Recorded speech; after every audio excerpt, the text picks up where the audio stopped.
Welcome back. So, we got a new Arcane. I figured they were just going to alternate between Ascendance and Arcane so they don't run out of both too quickly, but I guess they're also running out of new heroes to put in the game, so I guess that makes sense. But regardless, we got a new Arcane in the form of a Dragonstone, and if dragons weren't already getting crazy buffs for the past few months, well, here's another one, because now we have an Arcane Dragonstone, and it's a really decent weapon, all things considered, and there are plenty of units that can definitely take advantage of this weapon. As such, I did want to go over my overall thoughts on who would make the best candidates for this, who you don't really want to put this on unless it's like out of pure favoritism, and basically just give an overview of just the whole thing. Akin to the last one we did with Arcane Lift, we're basically going to do the same thing here with Arcane Raw. So we might as well just get right into it. Before I go right into the units who I think would definitely make the best use of this, I do want to go over the weapon itself and the inherent restrictions that come with using any Arcane, because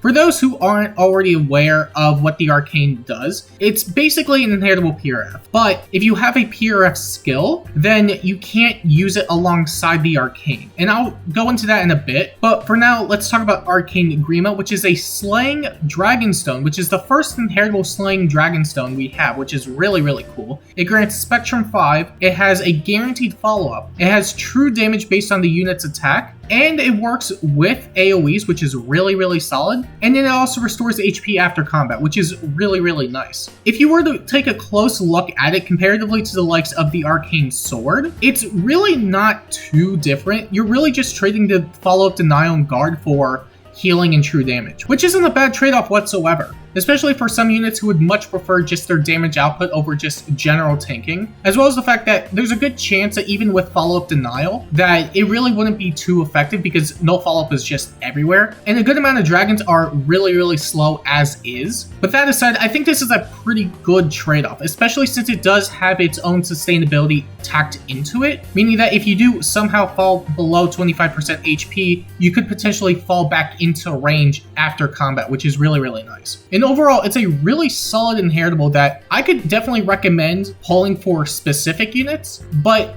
there are a lot, and I mean a lot of dragons who would much prefer to keep their weapon, because most dragons aren't really that bad. And I guess that's the other thing worth considering, because there are a lot of good dragons in general in Fae, and the ones that are not really as good are already really apparent in why they're not as good. But rather than doing like a standard checklist for like builds that you could put in pretty much every unit, I'm thinking because we don't have as many dragons as we did swords, that I could pretty much just give every single thought for every single dragon. And that's what I'm going to do. And before we go right into it, I at least want to cover the Arcane Weapon Inherent Restriction, where, as I did mention, you can only use this if the unit doesn't also have a PRF skill equipped. So for example, you can't put this on Legendary Corrin and then have Negating Fang alongside it. You'd have to remove Negating Fang. If you do want to make that trade-off, it's perfectly valid, and it doesn't mean you can't get it, it just means that you can't run them simultaneously. And that's perfectly fine, especially since this is a really solid weapon overall. And that's really about it when it comes to the restrictions of the Arcanes. You can still put this on units that have Sing or Dance or Play, but not the ones that have like PRF dances. We're talking about stuff like Grey Waves and Call to Flame and all that stuff. You can't really put it on them, but you can put it on anybody else that has regular Sing, Dance, or Play. And if that's all clear and understandable, we may as well just get right into the units that would probably make really good use of this. Starting us off with the Infantry candidates, because a majority of the dragons that are like going to make really good use of this are Infantry. We have Saros, Halloween Enna, and Bantu. Saros does have a PRFC slot, but it's really not that good currently. It does buff up to 2 deployed mythics on your Aether's defense team for X amount of stats depending on the turn, which can be nice, but I don't find it's really going to be as good comparatively to just dumping her PRF and then running Arcane Grima, because at that point her performance can just get a whole lot better. She still gets the guaranteed follow from Arcane Grima, but she also has Slaying and Healing, which is really, really nice. So if you were to give her something like Time Tools and then the no follow-up seal, she could get a Glacies off on every second hit, provided that the foe can counterattack and there aren't any guard effects, and that's really, really strong just for overall nuking. And I think Saros in particular, if you were to put her on your Aether's defense team, would actually make a really good user of this, at least in terms for infantry candidates. You also have the likes of Halloween Enna and Bantu. They're basically going to be performing the same role, but I figured at least with Bantu you could give them something like Bulwark, so it's a bit more quote-unquote diverse when it comes to just the overall build usage.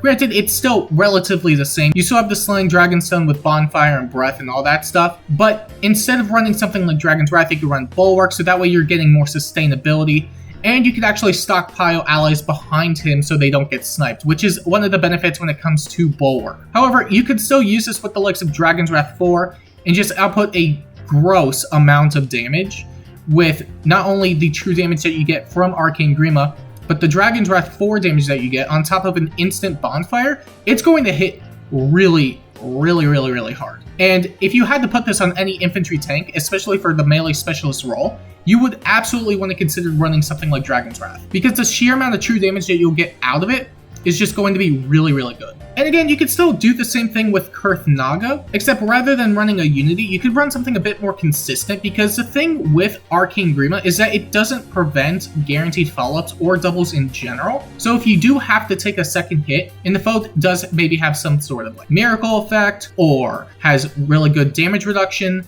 and they can survive a hit from him, then Stance will make it so he can actually survive and not take special damage, which is pretty good. Although you will still struggle against the likes of Erica, who has her Null Guard effect, and Crom, who has his special acceleration per attack. It's still worth considering because a majority of melee threats can't really bypass guard effects to a consistent degree. You could also do something a bit more fun and run this as a player phase weapon, where you do get the guaranteed follow-up, and you don't necessarily need no follow-up, because what you could do is always speed stack, and then run a sweep skill, and it just becomes a speed check after that. So that way the goal is just to get damage out with a very high safety net. So you could do that with Fa, for example, because she does get 44 speed. This is even without the boon. You're not even considering Ideal, Blade Session, and whatever external support she may or may not receive. She could probably pull it off pretty well. Although you could probably do the same thing with Young Tiki instead. But I figured rather than just rinse and repeating the same build, and I'm trying to do like different builds for different units just so there's a bit more diversity, but obviously there's going to be a bit of overlap because they just work best with certain sets anyway. And it really doesn't make any sense just to put random garbage just because, oh, it's unique, so it works. But regardless, you can still run this for regular omni-tanking stuff, which is really convenient. Tiki also follows in line with the fact that she does have a good speed stat, so if there are any wary or impact effects, she can still make a speed check and double throw it because she does have a guaranteed follow-up with Arcane Grima.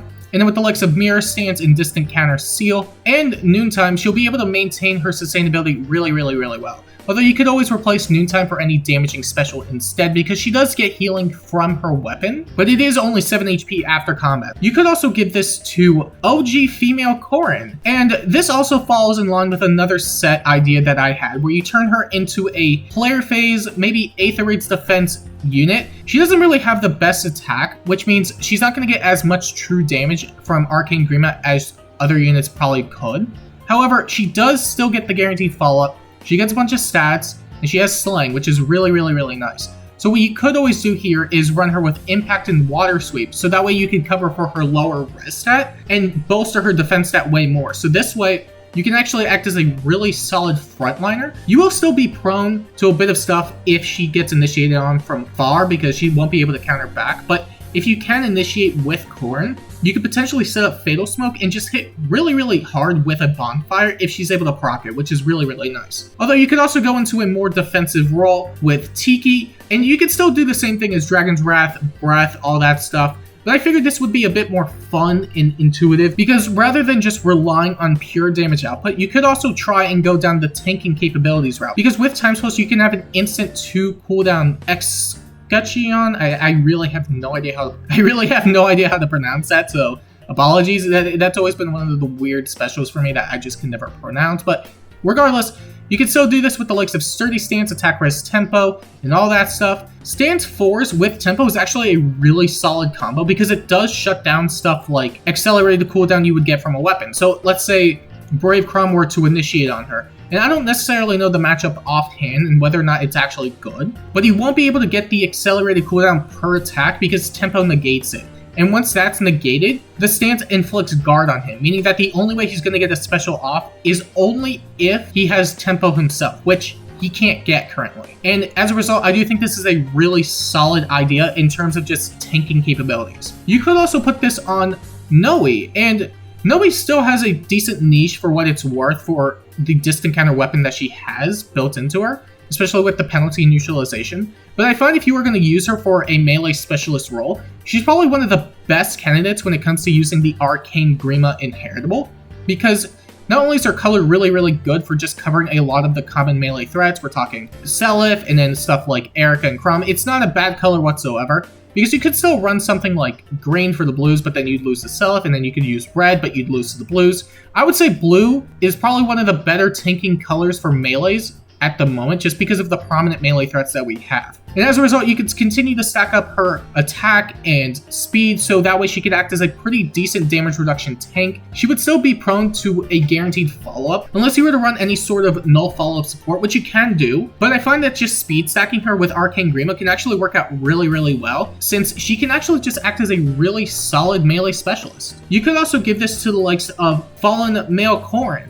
and you can pretty much do a weird, like, knockoff version of Flame Lynn's thing, where you can run a Pavis set with shield pulls and then finish, so that way he could just act as a really solid tank overall. And again, this would be for the melee specialist role. I wouldn't really bank on it for omni tanking, because Pavis only works at one range, and then if you were to use Aegis, then it doesn't work at one range, and you really have to pick and choose. But with the likes of attack speed finish and speed smoke, you can get a good amount of damage reduction and healing capabilities and maintain Arcane Grima really well. You could also put this on Nils, and really the idea here is more so if he has to initiate combat, because there's no guarantee that he's going to dance. If he does have to initiate combat, at least you could do something that's a bit more safe. And with the likes of Steady Impact and Windsweep, you could basically just secure the Windsweep check pretty well and then inflict Panic Smoke. His damage output's not really going to be great regardless, but you could always change it out if you do feel that he could at least do a substantial amount of damage.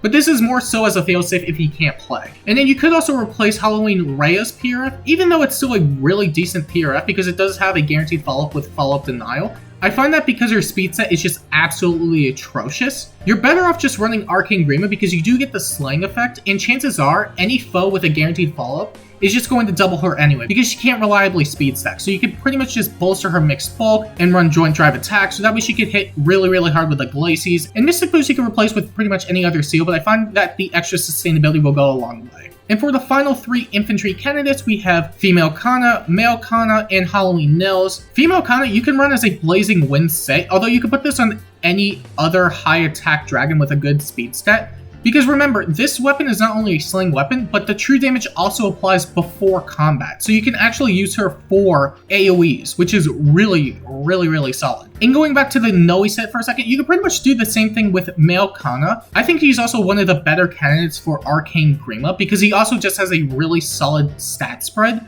on top of the fact that he's just a blue dragon, meaning that he can actually act as a really solid melee tank. And then outside of that, we have Halloween Nils, who is definitely going to be following in suit with regular Nils, but I figured this was a bit more interesting in theory, where if you do have to initiate combat with him, run the defensive special, I'm not going to pronounce it again because I'm horrible at the pronunciation, run Impact, and then run Deflect Melee as a failsafe if they have the ability to attack twice anyway, and then after that he could use Hit and Run, which will move him back one space, and then this will also set up Defense Rest him up, which grants Pathfinder.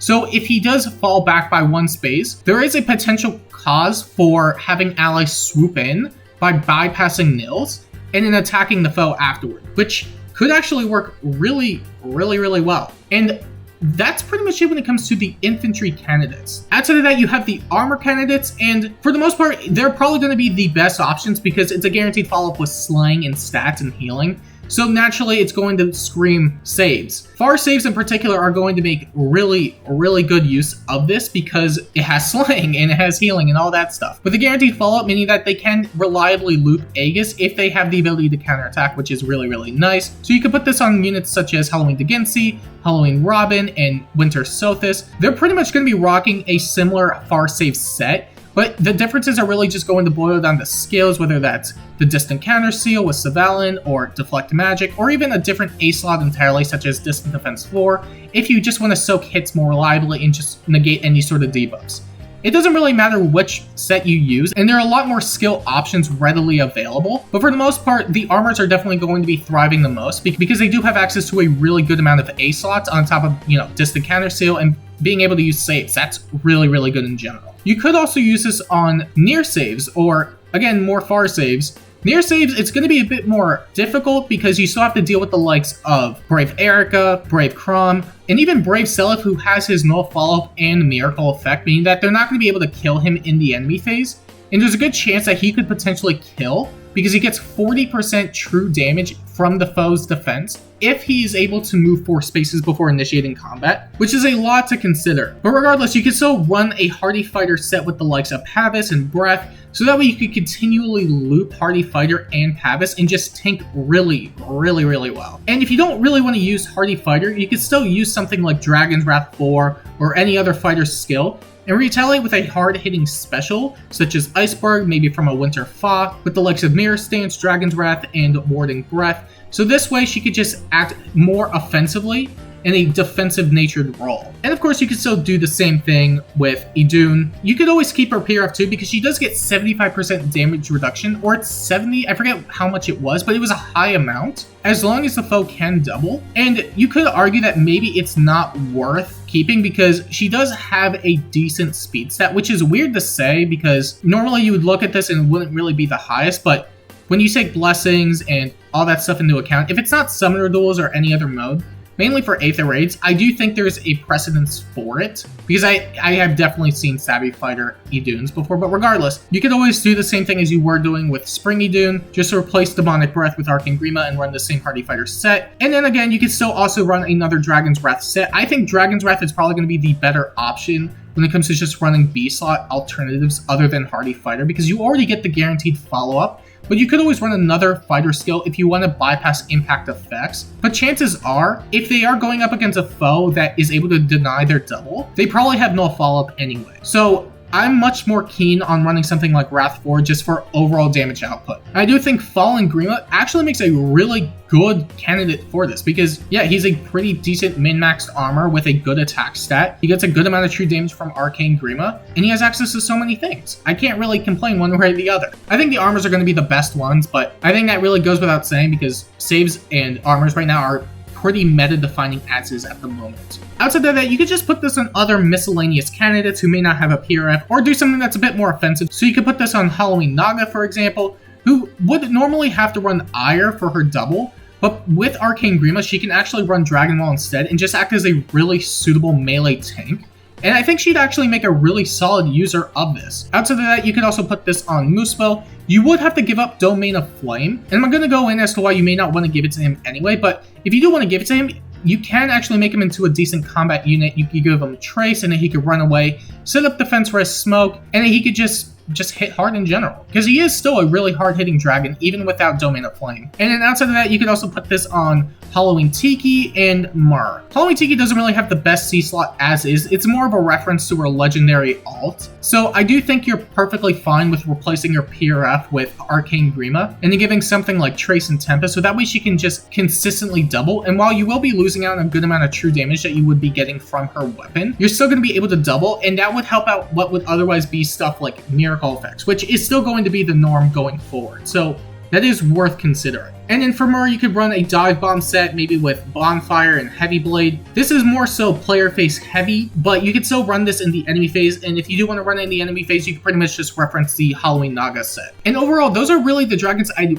only consider replacing their weapons for. A majority of the ones that we do have don't really want to replace their PRF, in my opinion. And I'll talk about that right now, actually. So before we discuss a lot of this in depth, I do want to talk about Fallen Female Corrin and Na, mainly because these two are due for refines in the near future, and there's a good chance that their weapons may just be better Arcane Breath, and for all we know, it may not be. But the thing is that because they are super close to getting a refine, there's no real reason to give them the breath immediately, because there's a good chance their PRF could just completely power creep the Inheritable. But if it turns out their weapons end up being really bad, then go for it. I just think it's worth waiting at the moment. But in terms of units that already have a good weapon or a decent refine, you don't really want to replace them for the most part. So Nagi, for example, definitely specializes as a far save dragon. She has Slaying with a Grand Raven effect, on top of the fact that she has area of effect damage reduction, which is really strong. You could always give it to her, but I find that her performance is just going to dive bomb, because even with the guaranteed follow-up, I find that having the colorless advantage on top of the AoE damage reduction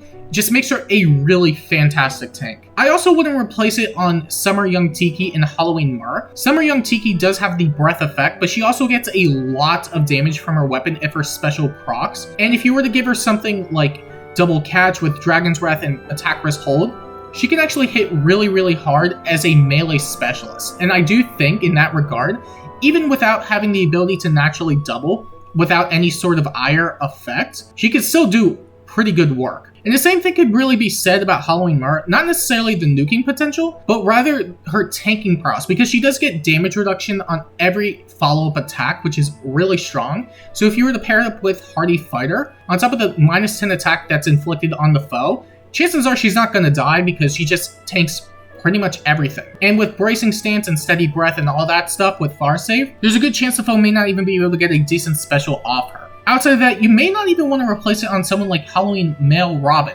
And I know we talked about it initially because he can still be ran as a decent Far Save unit with it. But I do think if you are looking for a decent sustainability armor tank, especially for near save purposes, Moonstrike Breath is definitely going to be a lot better because it also provides healing on every special hit.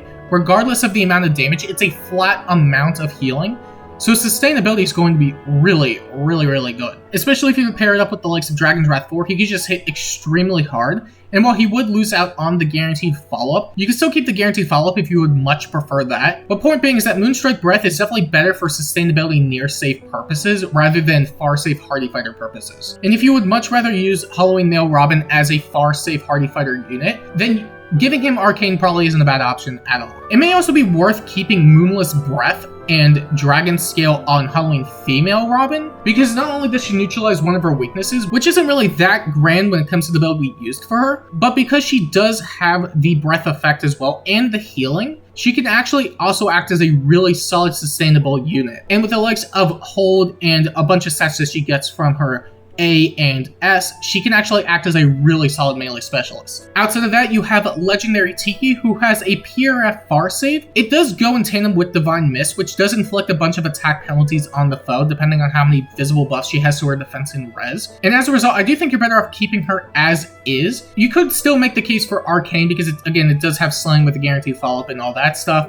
If you did really want to use her for Hardy Fighter purposes, you can. But I do think the free A slot, on top of the fact that she has her PRF Far Save, which is really good, makes it debatable as to whether or not you really want to replace it. I also wouldn't replace Fallen Tiki's PRF. You could still replace her Solitary Drain because it's not good. Raising Breath does have follow-up Denial, which is really strong, especially when you consider it with a Hardy Fighter build, because the only way the foe is going to be able to double her is if they have no follow-up. And they would still need to make a speed check, which is going to be pretty hard because she does have a really good amount of speed, especially from all the stats that she could get from Raising Breath. I think she makes for a really solid far save unit because she can pretty much just prevent any sort of double, which is really solid. And in some copium fashion, I don't think replacing Sothis' PRF or Sirius Plus is worth it. She really isn't a good Dark Defense Mythic, unfortunately, because the Refund doesn't really cater to that role. But I do think anywhere else she can actually work really well,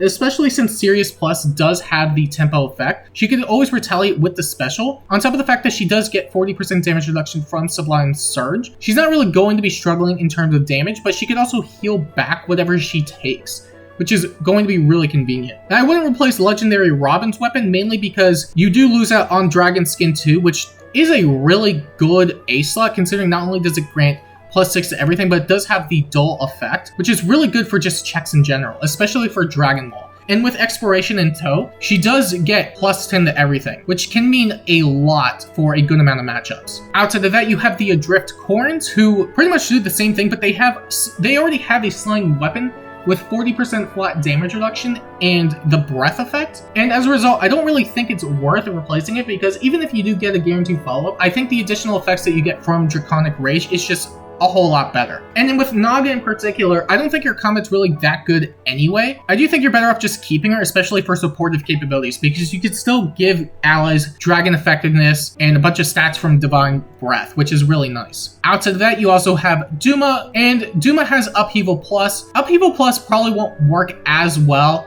for other modes such as Summoner Duels, because chances are if you're bringing in armor, you definitely want them for far save purposes or even near save, and you can still run a different armor, but I find that especially for Duma in particular, Fell Breath with Upheaval is definitely going to be a lot more coveted, especially for an Aether's defense niche. But you could still absolutely make the argument that he could still do the Arcane Breath stuff, such as Halloween Male Grima and all that stuff, and there is precedence for that. Still, I do think Fell Breath on its own can actually do pretty well for Hardy Fighter far save purposes, especially if you were to put him on the right team. Outside of that, you will also have Halloween Sothis, and it really is going to follow the same suit. She has a slaying weapon with null dragon effectiveness, which is pretty good, and while most dragon slayers tend to be red, and a majority of the green ones really aren't that threatening as is, being able to negate any sort of dragon weakness is still really good. On top of the fact that she has Sirius, means that she could just act as a really solid, sustainable tank, especially for melee specialist purposes. And in going back to Moosebow, as we were talking about earlier, the only reason you wouldn't want to replace his PRF is mainly so you could continue to run Domain of Flame. You could still give him Surprise Breath, but you can't give him the Arcane. So if you did want to use him for supportive purposes, you can't give him the Arcane. But if you wanted to use him for combat, then the Arcane's definitely worthwhile. You also have Legendary Fa, who can still act as a relatively decent tank, especially for Omni-Tank purposes, because Life Unending does have the Miracle and Healing effect, which is really, really nice. So replacing Dazzling Breath for Arcane means that not only does she lose it on the follow-up denial stuff, which can actually be a make or break situation in some regard, but she does lose Life Unending, meaning that any form of safety net is definitely gone. And the same thing can really be said about Spring Mar 2. She does lose out on the 40% damage reduction, and while using her as an Omni-Tank really isn't the best option currently, she can still make for a really solid melee specialist because she does get 40% damage reduction, and she can still run stuff like Dragon's Ire 4 and double through that, which is really, really nice. With Niffle in particular, I find that her niche is really, really good when you consider the fact that she can inflict flash on foes, which is really, really nice. So with Windsweep, you could basically guarantee that the foe is able to get inflicted with flash, which can be really good for Aether's defense purposes. And while you would lose out on Domain of Ice if she were to replace it with Arcane Breath, I find that she just wouldn't live a lot of stuff anyway. And while she does get the guaranteed follow-up, which can still be really nice for Windsweep purposes, I don't really think she's going to be doing all too much. And the same thing could really be said about Ymir. She already has a guaranteed follow-up weapon, but the extra stuff that she would get from Arcane really isn't going to help her out too much because she's definitely a hybrid unit, definitely more focused on supportive capabilities, and getting rid of Ever-Living Domain pretty much takes away her best niche, and as a result, I don't really think it's worth getting rid of. And then going to Summer Niffle for a second, she has a Fire Sweep weapon with half no follow-up built into it, so I don't think replacing it for a guaranteed follow-up weapon with Slaying is going to be a good trade-off, especially when you consider that she could also have a way safer initiation and then run away after, with little to no caveats. And then with Legendary Mar in particular, you will be giving up Darkland Guardian, and Godly Breath does have a bunch of stuff built into it, which is really, really nice for her abilities as a tank. And as a result, I don't really think it's worth replacing. You would still be getting rid of her niche, as shutting down any sort of Catria Ball, especially for stuff like Center Duels, is really, really potent. And as a result, I don't really think Arcane Breath is really going to be doing much for her, especially when you consider the fact that she could already get a guaranteed follow-up. You also have the Halloween Corins, and they do different things. Halloween Female Corin definitely has her tanking capabilities locked down when it comes to Moonlight Stone and all that, because it does have the Shield Pulse effect. And with Negating Fang, she could just act as a really solid tank. And her color is really, really good for that role too. And as a result, I don't really think it's worth replacing. You could still make the argument, but she's already fast enough to double as is, so I don't think a guaranteed follow-up is really going to be making much of a difference here. If anything, it may make the matchups worse. And the same thing could probably be said about Halloween Male Corn. He does already have Slaying, but he also has 75% damage reduction on the foe's first hit if they can make a follow-up attack, and they're going to be able to because he has no speed. So with this in mind, he could actually just act as a way more suitable tank, and you can still run Dragon's Ire 4, which will be a much better use for guaranteed follow-up because it doesn't get shut down by Wary or impact effects. And I don't think I really have to talk about Halloween Duma, but Ghostly Lanterns is really stupid. You also have Woeful Upheaval, which is a really good far save skill, and replacing it for Arcane is probably going to be a bad idea, especially since you can shut down stuff like Deadeye and Lethality if they have it charged at the start of combat, which is really, really nice. So I absolutely do not recommend putting this on Halloween Duma. Same thing goes for Legendary Ninian, Brave Tiki, and Flame Moosebell. You would be giving up her Dragon's Dance, which is her best niche currently because it does grant her another action, which effectively makes her a Gale Force Dancer, and as a result, I don't think it's worth getting rid of. And then with Brave Tiki in particular, you are getting the follow-up denial stuff, which is really, really convenient, on top of additional damage reduction. There really isn't any other comparable B-slot at the moment, and as a result, I don't think it's worth giving up New Divinity for it. And for Muspel in particular, he already has a guaranteed follow-up with Slaying and stats, so it really isn't going to be doing anything for him whatsoever. After that, we also have Ascended Idun, Fallen Lilith, and Fallen Ninian. Ascended Idun, I don't really think I have to explain, but just in case, she has the null armor effectiveness. She's basically Dragon Brave Hector without the guaranteed follow-up, but armor effectiveness. And she can still run a really solid Hardy Fighter set, and getting rid of her PRF for Arcane for the guaranteed follow-up really isn't going to be doing much. It'll probably make it worse because then she'll be weak to armor effectiveness, which will suck. Meanwhile, with Silent Power on Fallen Lilith, granting no follow-up to any unit that you pair her up with is just really, really useful, and having the ability to teleport to said unit is really important. As a result, I don't think getting rid of Silent Power is worth it in any scenario. And then akin to the other Ninian, getting rid of Call to Flame probably isn't the best call here, because it does grant additional movement as well as the special cooldown per attack, which is really, really nice. And as a result, I don't think getting rid of it is a good call, especially since her combat is really bad as is. Outside of that, we also have Fallen Rhea, who has True Dragon Wall, which is going to be doing a lot more for her than any guaranteed follow-up would, especially since she could also retaliate with a hard-hitting special, since she also gets true damage from her weapon. And then with Medius, you're basically giving up his biggest niche in that he gets 60% damage reduction from Assured Rebirth on top of guaranteed follow-up. He's just a really obnoxious Aether-Aid's defense threat, and getting rid of it for Arcane is just going to make him strictly worse. And you could also argue the same thing with Legendary Corn, because negating Fang just allows her to act as a really solid enemy phase tank, and getting rid of that for anything else, you could still give her stuff like Finish and all that, but I do think her tanking capabilities falls flat if you do get rid of negating Fang. Plus, Primordial Breath already has Slaying and Breath in it, so you are already getting good amount from it. And then finally, we also have Garen, Lilith, and Ninian. Garen, you could probably argue for the case, but he also has a really decent PRF in the fact that it just grants basically Spectrum 10 except for speed. It has guard, and it does have the outside of combat healing thing on turns 3 and 4, which is pretty good. And he can just be a really obnoxious tank, especially when you consider the fact that he also has dragon effectiveness immunity. So if you had to go up against any sort of dragon slaying threat, he can manage pretty well. Meanwhile, with Lilith, you can still make the case for her because she can still get a guaranteed follow-up from the Arcane. But I do think having the ability to teleport to any unit she's supporting is really, really coveted, especially now that we have Near Trace for dragons. She could just move out of the way afterward, because even if she teleports, she still gets the additional movement, which is really nice. And then Ninian, same thing with Fallen Ninian. She has no attack. She's not really a good combat unit, so it's not really worth giving it to her. And you can still do it, but I find that your best approach with her is just making her into a support unit. And that's really it when it comes to all the dragons. Unless I miss any, this is every dragon that we have in the game now. And in my opinion, there are cases for each and every one of them, but for the most part, I think a majority of them may as well just keep their PRF, and the ones that can use it pretty well are already Dragon Armors, or they don't really have a good PRF, or no PRF whatsoever. But just keep all this in mind when you decide to inherit it to anybody else, because there is a lot to consider when it comes to any Arcane. And with that, that's pretty much it. If you want to see more videos like this, make sure to like and subscribe, and until next time, I'll see you later.